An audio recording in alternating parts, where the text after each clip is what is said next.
All right, so I have some ideas in the pipeline for future episodes of this podcast, but I thought I would take a few minutes to just kind of talk about what I do as a teacher and how I see myself as like my role as an instructor and so on.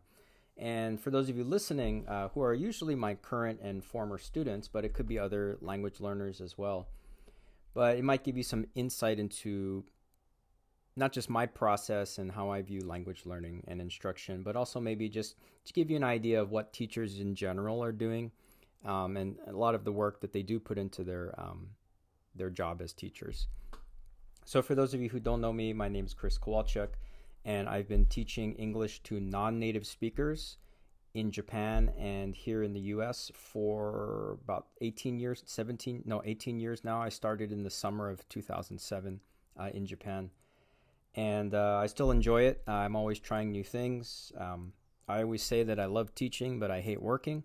Um, I even did a year of volunteer teaching. I took a year off of work when I returned from Japan.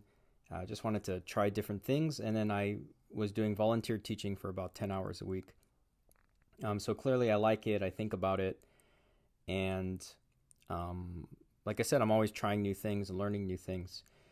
So I just thought I'd give you an idea of and I lived in Japan for 6 years. My mom's from Japan, so I did use some Japanese when I was a kid. I stayed there every summer for a month, and so I also understand that living there is different than just visiting for a month. And so I understand that living in another country and learning another language is very difficult. Even though I spoke Japanese when I was a kid, it wasn't a lot, and so I really had to study a lot. Mostly independent, but I did go to school for a little bit with some mixed results. So, just to kind of give you an idea of what I'm doing as a teacher, whether that's in person or online, I do both types of teaching. But one thing I'm always trying to do is just honestly think about my own language learning, right? So I look back at to when I was studying Japanese. So, for example, when I was a little kid, my mom didn't really speak Japanese to us. She used Japanese words, but it's not like we were having conversations in Japanese, if you understand what I'm saying. So, I learned a lot of basic words, usually things about food, going to the bathroom, just kind of, very simple things, right? And we watched cartoons, anime when we were kids. We had manga, comic books, but it's not like I understood everything, even though it was pretty low level stuff or beginner stuff. So we did go to school on Saturdays, what's called Japanese school, Nihongo Gakko. A lot of Japanese or Japanese Americans go to these schools on Saturdays. Now, the primary focus is not really to teach Japanese, like as if you are learning the language. It's more like to help Japanese speakers who need instruction in reading and writing and more formal instruction, right? Especially with Japanese, because the way learning how to write Japanese can be quite difficult, right? Because of the writing system. And so the assumption is that you already speak Japanese with your parents. I think basically that's the assumption of these schools. And so, like, if you wanted to learn Japanese, you wouldn't go to these schools. Well, first of all, they're all kids. They're kids, so they probably wouldn't let you in there anyway. But the point is that it's not like they're going to take somebody who's a beginner and then, teach them the grammar and so on. It's more like you already speak some Japanese. Let's look at formal Japanese. Let's do some reading and writing and make some speeches and learn about Japanese history and culture, things like that. I believe it's called like heritage classes or something like that. Heritage language speakers. They do this a lot for Spanish in colleges. So, for example, in college, you can take a Spanish class, which assumes that it's not your first language. You're kind of learning from the ground up. But you can also, I'm going to close the blinds here. The sun's getting in my eyes. But you can also take what are called, I believe, Spanish heritage classes, where these are for people who spoke Spanish in the home when they were growing up, but they did not really have a formal education in Spanish. So they're probably missing a lot of formal academic and formal vocabulary. Maybe they don't know how to write paragraphs in Spanish. Maybe they don't really know a lot about the history of Latin America and Spain, and all the literature and things like that. So that's kind of what the school that I was going to. That's what it was like. These Japanese schools. Um, I'm not going to say I learned nothing, but I didn't really learn a lot because I didn't really get the support I needed because I didn't really speak Japanese at home. So I did learn a lot of vocabulary and the writing system, and I learned this and that, but it was really, really hard because I didn't have the language support I needed because I really didn't speak Japanese at home. Really, the only time I was speaking Japanese was, Saturday for a few hours, and honestly, we weren't talking a lot anyway. We were mostly just reading and writing and copying sentences, memorizing, taking tests, and so on. So if you can kind of see that in your mind. And so I know a lot of classes are like that, typically in language classes. When I was learning Spanish in high school, a lot of it was just memorize, repeat the dialogue, and then follow the order in the textbook, mostly textbook, right? Not a lot of videos, or the videos are very corny. They don't seem very realistic.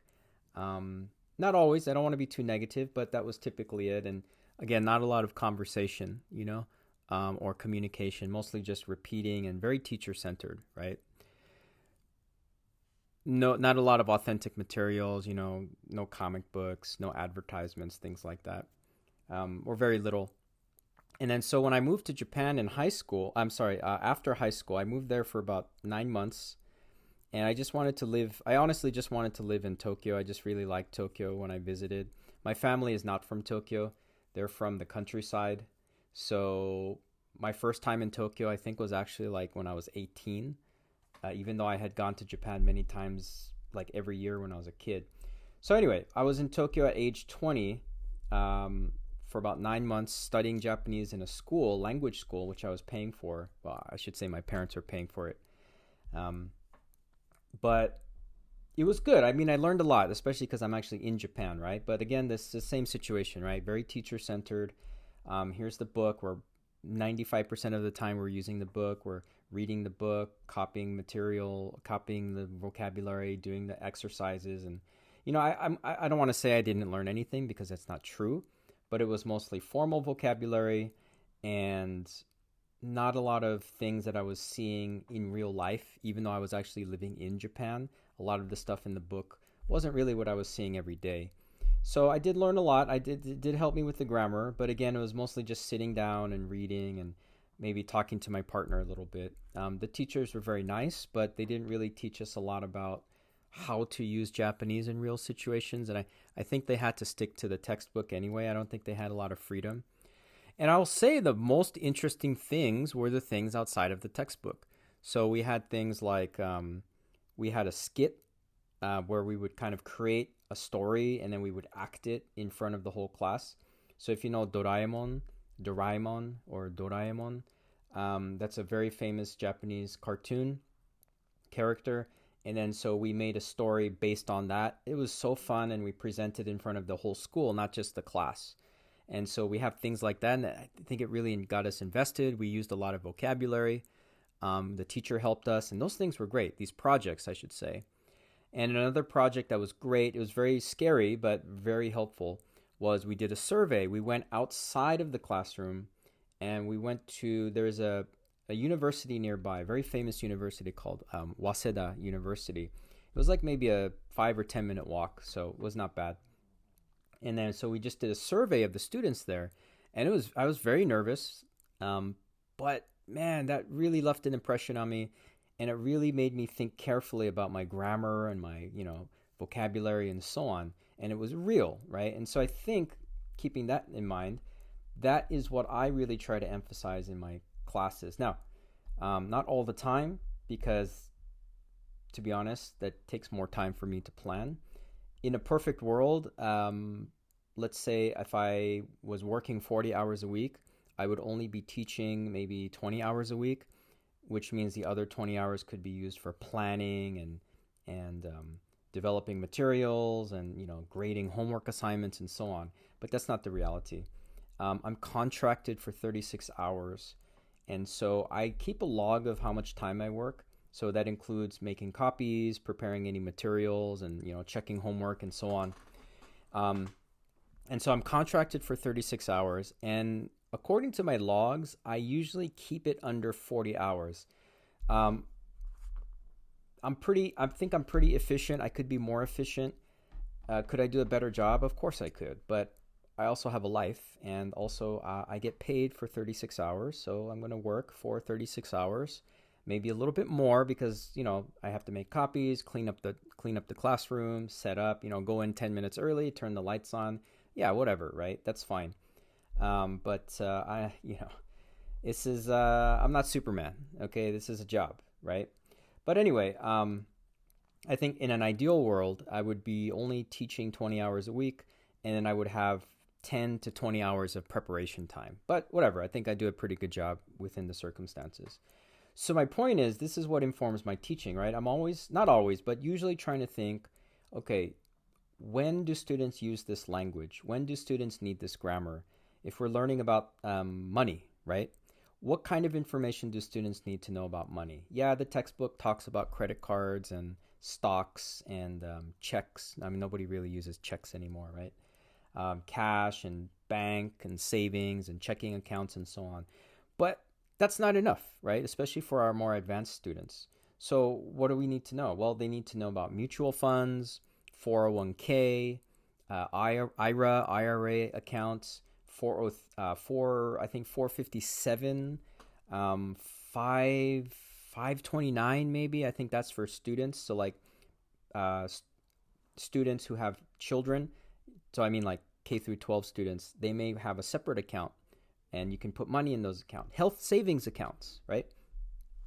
So insurance, right? So these are things I really try to help students with, and it doesn't mean I'm an expert in everything. All I'm doing is I'm introducing them to these ideas, and then giving them the vocabulary and language support they need to understand it. I'm not telling them what they should do, just telling them how they can access it. When we talk about, for example, health insurance, there's always like a medical unit in a book, and then there's a health insurance lesson, but it's not much, and it's okay. It's a textbook. They can't go into detail. So what I always think is, okay, well, what situations do they actually need this information in? Well, let's look at the Kaiser Permanente website. Let's look at an actual health plan's website. Let's look at the actual costs for different plans. Let's compare those costs. And then, let's get the vocabulary that we need to understand these. So again, I'm not telling them which plan they need to get because everyone's different, but I'm providing the language support to understand and to talk about these topics. But I'm not telling them what to do, right? I can tell them what I do and I can make recommendations, but I'm not an expert. So how do you plan? How do you decide what insurance plan is best, right? Well, I'm not going to tell you what's best, but I can give you the language support that you need, the grammar structures, the vocabulary, the idioms, the academic terms, whatever, so that you can talk about these things with your doctor, with your insurance provider, with your neighbor, whatever, right? So these are the things I try to think about when I'm planning a lesson or developing any materials. How can students actually use this? And is this actually important, right? That's something I think about as well. For example, articles, right? An, and the, or no article. It's a lot of things to learn. I think there might be 11 rules for articles. Can you memorize them? Sure. Even the most advanced students will make mistakes with articles. Even my mom, who's been here, I don't know, 50 years, and she went to UCLA graduate school, and she's worked using English in a professional way. She's given speeches in English, lectures, workshops, professional English for 50 years. She still makes mistakes with her articles, an, or the. So do we really need to spend 2 weeks on this, right? Probably not. So I always try to tell students as well, let's prioritize, right? Do you want to spend 90% of your time on something that is not very important, right? You want to spend 90% of your energy on articles, but you're not going to spend time on continuous verbs and passive voice, which are actually typically more important, do you really want to spend 90% of your time on grammar when you know that you have issues with pronunciation or making conversations? So I always try to be honest. I don't know about being honest. That sounds kind of harsh, but I always try to tell students, here's what I think you really need to do. Here's what actually matters in the real world. I'll help you with any question that you have, but I want to direct your attention to the things that have the biggest return on your investment. What has the biggest payoff for your effort? Again, do you want to spend 90% of your time on something that only matters 1% of the time? Now, you can do that in your free time, but I'm talking about just in the classroom when you're with me. So that's what I think about a lot. And honestly, what I'm constantly doing in the classroom is I try to have a lot of fun in class, because if I don't have fun, then I don't want to do my job. I get paid okay, but I don't get paid like a lot of money. I get paid pretty comfortably though. But I want to have fun, right? And language learning should be fun. It should be real. If you're having fun and learning, it's going to make it better, right? You're going to come to class more often. You're going to pay more attention. I mean, in Japanese school, I was barely paying attention because it was so boring. And even when I was going to school in Tokyo, it was often boring, and I would be like kind of falling asleep, right? Even though I was very interested. So you got to keep it fun. I need to keep it fun for my own sanity, but also keep it real, right? Realistic and applicable. When can I use this in the real world? So, and you have to understand too that I'm constantly adjusting things, right? So we have a book, which if you're my student, I kind of don't use that much, but my lessons are often based on the book. I'm just taking what I think is the core idea of the book and trying to expand on it. So let me give you an example. Recently, there was a lesson for my lower level students, the beginning high level students, about using be verbs in questions. And so we were making be verb questions. What is your name? Where is your family? Who is your favorite singer? What is your favorite food? Things like that. And then I noticed a lot of students were saying things like, where are you live? Why are you cook? And I was originally saying, no, we got to use the be verb, okay? So let's not use those questions. Let's just focus on be verb questions with nouns and adjectives. Then I started thinking, well, why am I restricting the students? They want to explore. They know about this other vocabulary like cook and live and watch. So why am I telling them not to use those? Why don't I show them the difference between do and be in questions? And then so even though that comes later in the textbook, why wait 2 months to teach them the do verb question? Why don't we just do it now? And so I'm constantly, maybe not in that day, but then when I plan the lesson for the next day, I ask ChatGPT for help too, but I start thinking, okay, the students keep trying to use a verb with the be verb. Why is you cook every day? Where is you live? Why do they keep doing that? Well, why don't I try to find a way to show them how to use it correctly and how it's different from a be verb question?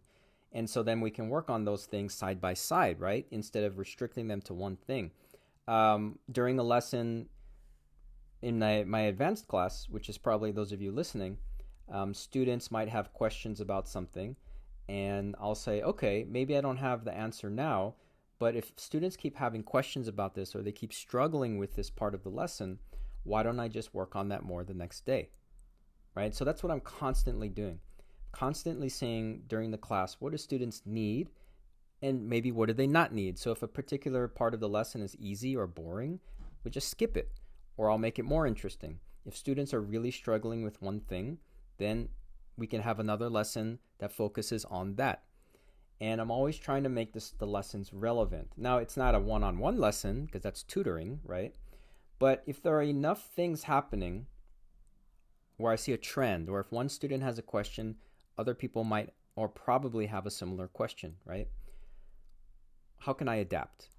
And maybe it sounds like I'm doing a lot. I guess so. But like I told you earlier, I'm contracted for 36 hours.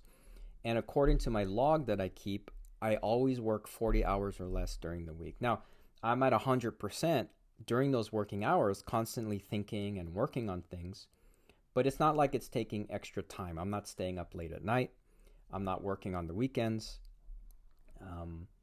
If you understand what I'm saying. So, and I think it's valuable because if I was a student, I'd want my teacher to do the same. And it's not just keeping it interesting for me, but I think, again, it's keeping it realistic for the students, helping them with what they need. So we're approaching the 20-minute mark. I think I can stop there. I'll send you a summary of my rambling so it'd make more sense. But I hope what I'm saying kind of gives you an idea of what I'm thinking about as a teacher, where I'm coming from, my background as a learner, and why I try to and how I try to use my experiences as a learner, positive and negative, and I try to use that to inform my teaching as well. And why I like to have fun in class, because I'm a serious I don't seem very serious, but I'm actually very serious. I'm actually thinking about these things very seriously, but we can still have fun as well. And I think that's important to teach the students. So maybe that's my last point. You got to make your learning fun and interesting. Not always fun, maybe, but interesting and relevant. So we'll use those three words: fun, interesting, and relevant, meaning realistic, something you can use in your real life. So I'll end on that note. I have some other ideas for future episodes. You can always leave a comment if you're listening on YouTube, a comment or a question or a suggestion.